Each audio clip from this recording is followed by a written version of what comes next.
The post-mortem portrait depicts a woman who succumbed to lupus erythematosus in the late 19th century. Such photographs were not uncommon in the Victorian era, when post-mortem photography served as a way to memorialize the deceased, especially those who died young or from chronic illnesses.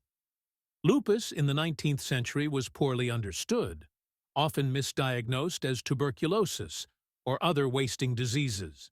On March 23, 1971, the underground nuclear experiment, TIGA, was carried out in the USSR in the Perm region using a group explosion.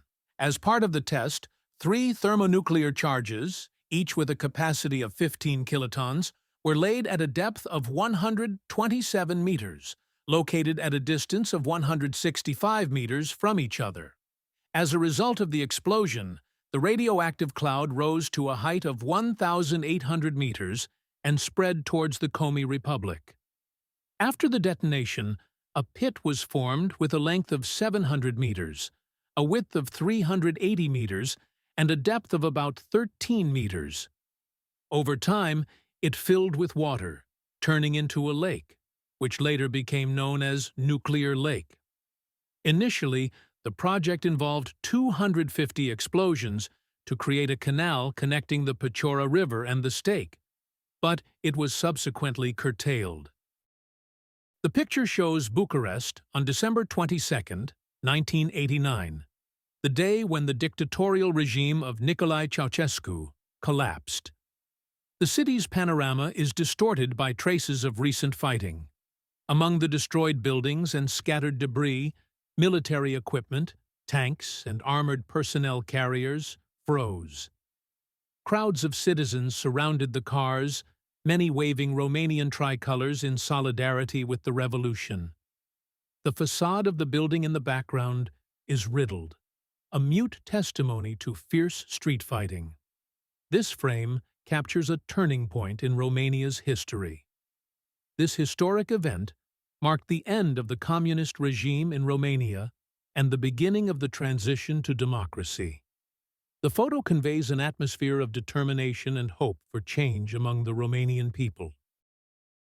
On March 20, 1995, members of the Japanese totalitarian sect Aum Shinrikyo carried out a large-scale terrorist attack in the Tokyo subway using the chemical warfare agent sarin. As a result of this crime, 12 to 13 people died, and more than 6,000 passengers received severe poisoning, many of which led to irreversible health consequences.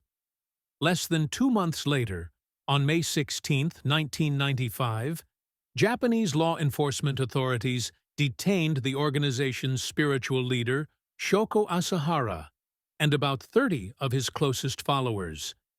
Initially, the sect's leadership denied any involvement in the terrorist attack, but during the investigation, irrefutable evidence was found confirming Asahara's direct involvement in the development and use of chemical weapons. The trial of the sect dragged on for about 8 years. On February 27, 2004, the Tokyo District Court handed down the death sentence to sect leader Shoko Asahara. During World War II, an unusual passenger turned out to be a ship's cat on board the legendary German battleship Bismarck. When the British squadron sank the Bismarck in May 1941, only 115 of the 2,200 crew members survived. Among the survivors was a furry shrew, who was picked up by sailors from the British destroyer Kazakh and given the nickname Oscar. However, fate prepared new challenges for the cat. Just 5 months later, the Cossack was torpedoed by a German submarine and sank. Oscar miraculously survived again, and this time got on the aircraft carrier Ark Royal, the same one that had previously participated in the hunt for the Bismarck. Ironically, in November 1941, the aircraft carrier was also sunk. After the third shipwreck, the sailors decided that the cat was clearly unlucky on the ships, and nicknamed him Unsinkable Sam. Unsinkable Sam. He was sent ashore, where he lived quietly in the house of the Governor-General of Gibraltar. On August 27, 1896, a conflict broke out between the British Empire and the Sultanate of Zanzibar, now part of Tanzania, which went down in history as the shortest war. The reason was the disobedience of Sultan Khalid ibn Bargash, who refused to stop the slave trade with Oman, contrary to the demands of the British. The British, who were not used to tolerating insubordination, issued a harsh ultimatum. Zanzibar must surrender by 9 a.m. on August 27th. But the Sultan, hoping for a miracle, decided to resist.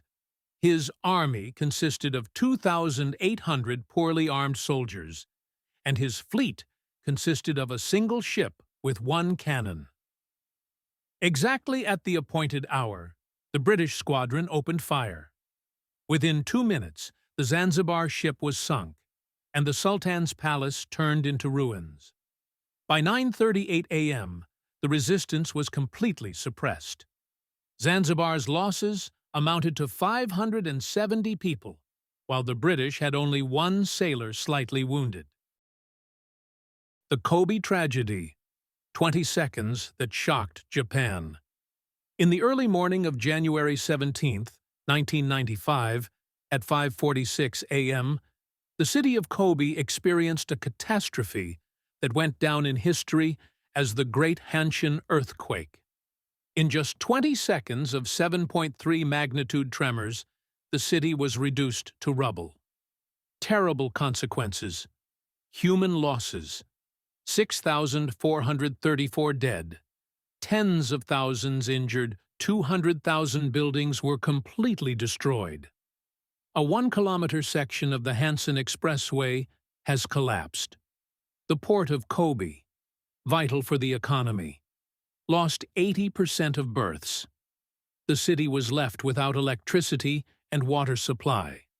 The financial damage reached an astronomical 10 trillion yen, 102.5 billion, accounting for 2.5% of the country's GDP.